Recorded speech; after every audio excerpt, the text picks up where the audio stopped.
Hello friends, welcome to my channel. आज के इस वीडियो में हम लोग वाईसीटी की बुक से Bihar state TGT social science के प्रैक्टिस क्वेश्चंस को आपके साथ डिस्कस करेंगे। और इसके पहले की वीडियोस में भी हमने Bihar state TGT social science के प्रैक्टिस क्वेश्चंस और प्रीवियस ईयर क्वेश्चंस को आपके साथ डिस्कस किया है। अगर अभी तक आपने उन वीडियोज़ को नहीं देखा है तो उन वीडियोज़ का लिंक आपको डिस्क्रिप्शन बॉक्स में मिल जाएगा, आप उसे जाके देख सकते हैं। तो बिना देरी किए चलिए आज का ये वीडियो स्टार्ट करते हैं। तो इससे पहले के वीडियो में हमने क्वेश्चन नंबर 50 तक को आपके साथ डिस्कस कर लिया था।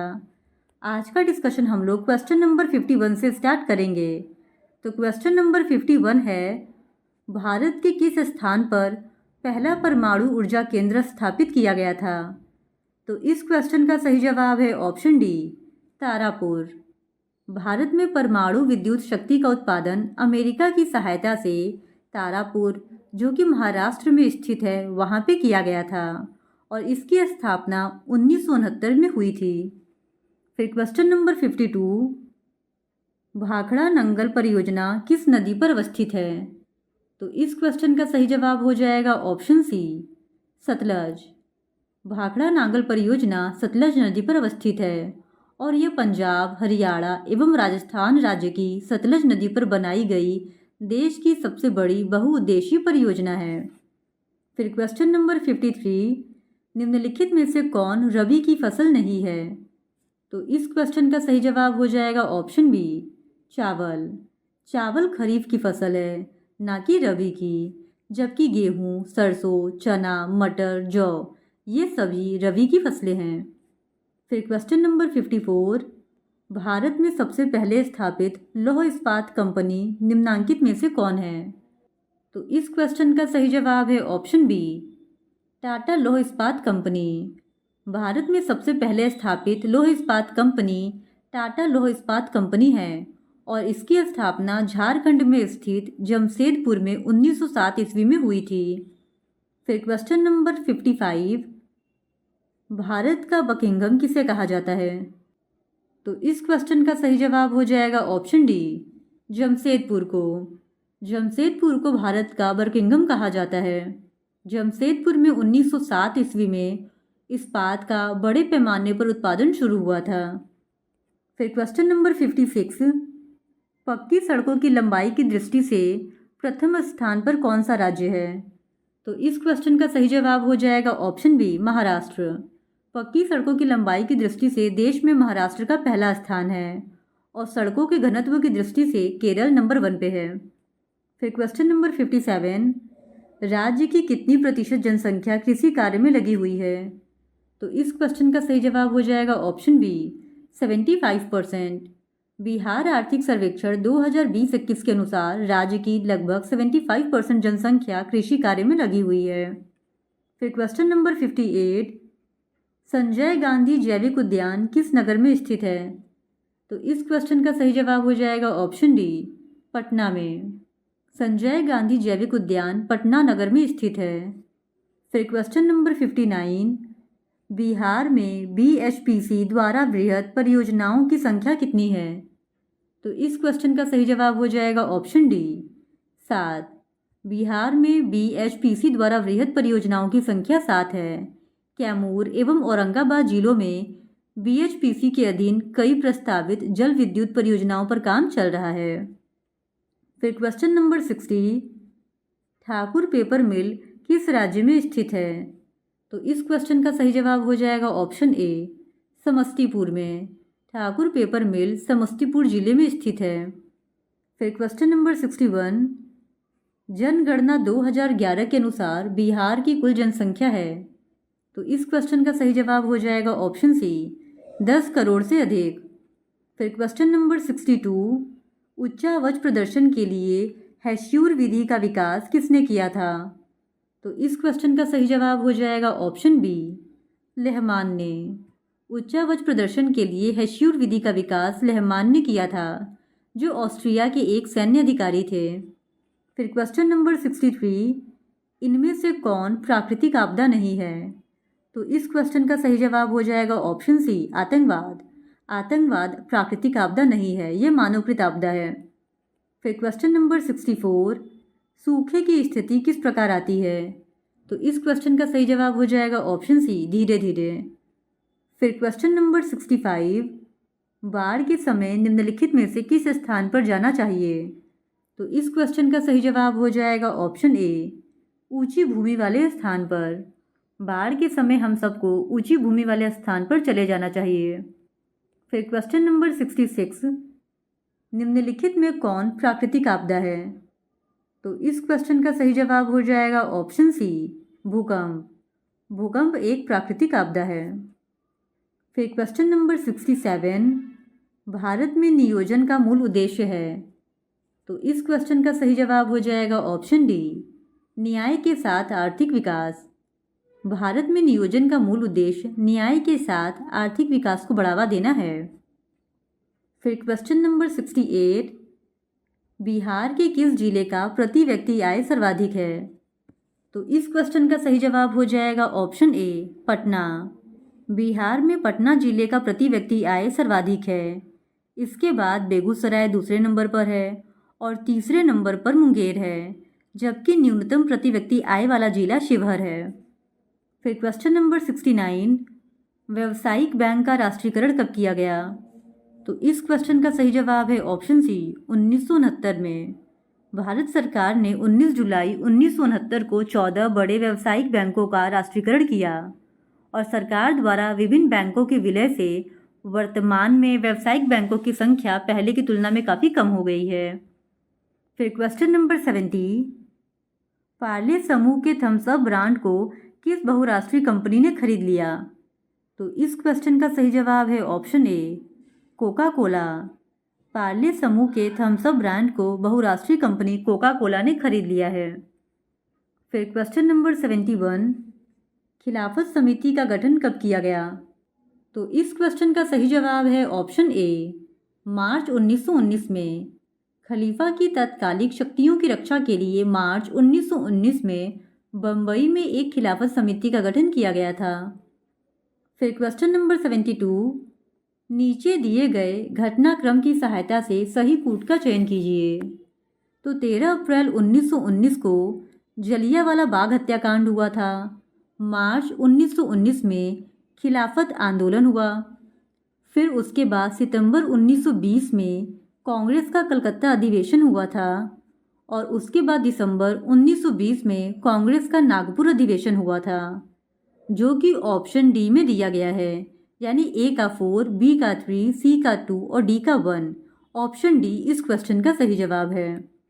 फिर क्वेश्चन नंबर 73, बंजारा समुदाय किस राज्य में नहीं पाए जाते हैं? तो इस क्वेश्चन का सही जवाब हो जाएगा ऑप्शन सी, केरल में। बंजारा समुदाय एक चरवाहा समुदाय था और ये लोग उत्तर प्रदेश, महाराष्ट्र, पंजाब और मध्य प्रदेश के इलाकों में रहते हैं। ये केरल राज्य में नहीं पाए जाते हैं। फिर क्वेश्चन नंबर 74, 1850 के दशक के किसने कांगड़ा के गुर्जरों का वर्णन किया है? तो इस क्वेश्चन का सही जवाब हो जाएगा ऑप्शन बी, जी.सी. बार्न्स ने।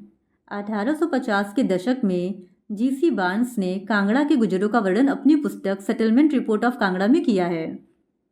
फिर क्वेश्चन नंबर 75, कथन ए, पश्चिमी और मध्य यूरोप के हिस्सों में औद्योगिक उत्पादन और व्यापार से वृद्धि से शहरों का विकास हुआ।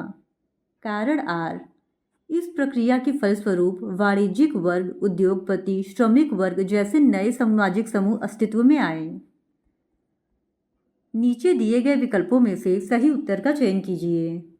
तो इस क्वेश्चन का सही जवाब हो जाएगा ऑप्शन सी, कथन ए और कारण आर दोनों सत्य है और कारण आर कथन ए की सही व्याख्या करता है। फिर क्वेश्चन नंबर 76, प्रशस्तियों के संदर्भ में निम्नलिखित कथनों पर विचार कीजिए। पहला कथन है, यह एक विशेष किस्म का अभिलेख है। दूसरा, यह एक प्राकृत शब्द है जिसका अर्थ प्रशंसा होता है। तीसरा, प्रशस्तियों को लिखने का प्रचलन गुप्त काल में ही आरंभ हुआ। नीचे दिए गए कूटों में से सही उत्तर का चयन कीजिए। तो इस क्वेश्चन का सही जवाब हो जाएगा ऑप्शन ए, केवल जो पहला कथन है वह प्रशस्तियों के संदर्भ में सही है। फिर क्वेश्चन नंबर 77, गजनी का सुल्तान महमूद के संदर्भ में निम्नलिखित कथनों पर विचार कीजिए। पहला, उसने 957 से 997 तक शासन किया। दूसरा, उसने लगभग प्रत्येक वर्ष भारतीय उपमहाद्वीप पर आक्रमण किया। तीसरा, उसका निशाना थे संपन्न मंदिर। चौथा, लूटे गए धन के बहुत बड़े हिस्से से उसने गजनी में एक वैभवशाली राजधानी का निर्माण किया। नीचे दिए गए कूटों में से सही उत्तर का चयन कीजिए। तो इस क्वेश्चन का सही जवाब हो जाएगा ऑप्शन सी। केवल दूसरा, तीसरा और चौथा कथन गजनी के सुल्तान महमूद के बारे में सही है, क्योंकि अफगानिस्तान के गजनी का सुल्तान महमूद ने वर्ष 997 से वर्ष 1030 तक शासन किया था, न कि 957 से 997 तक। फिर क्वेश्चन नंबर 78, कंदरिया महादेव मंदिर के संदर्भ में निम्नलिखित कथनों पर विचार कीजिए।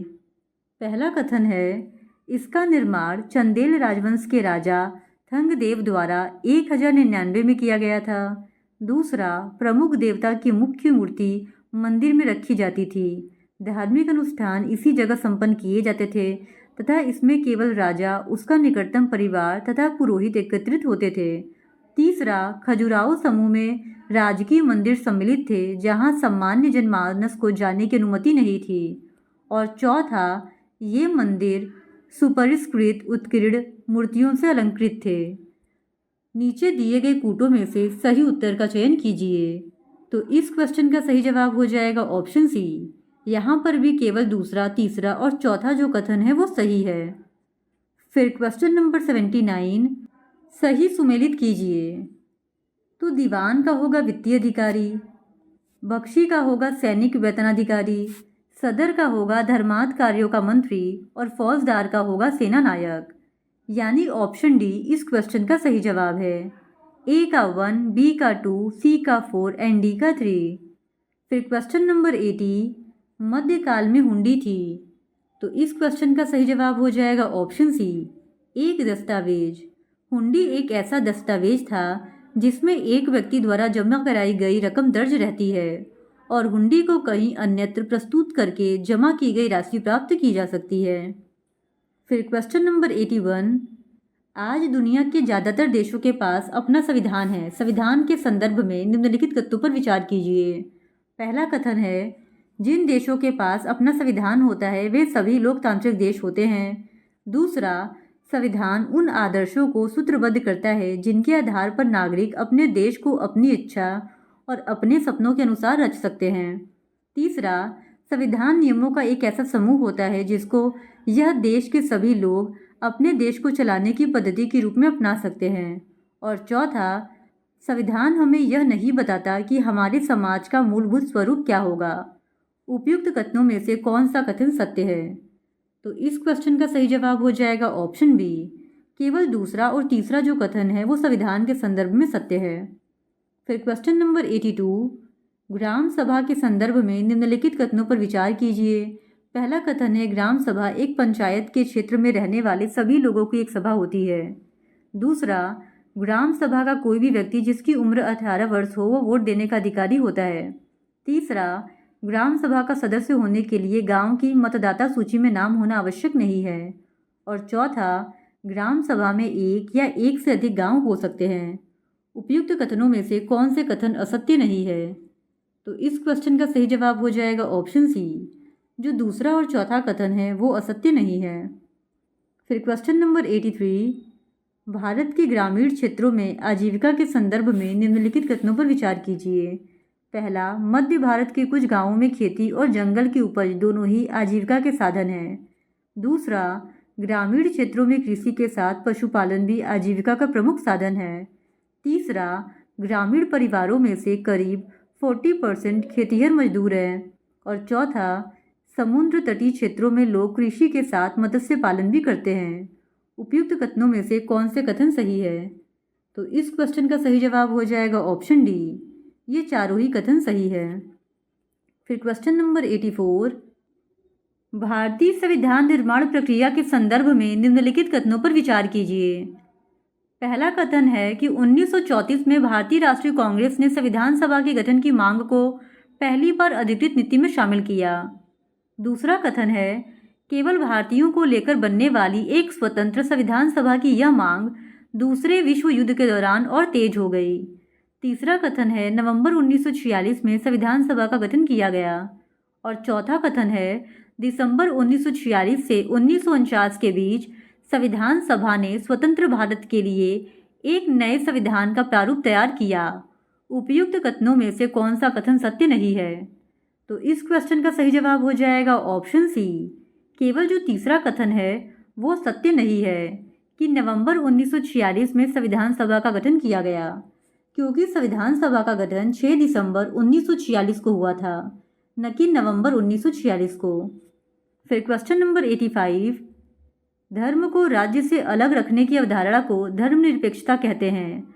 भारत के संदर्भ में निम्नलिखित कथनों पर विचार करें। तो यहाँ पर भी 4 स्टेटमेंट दिए गए हैं और हम लोगों को बताना है कि इन चारों स्टेटमेंट में से कौन सा स्टेटमेंट सही नहीं है।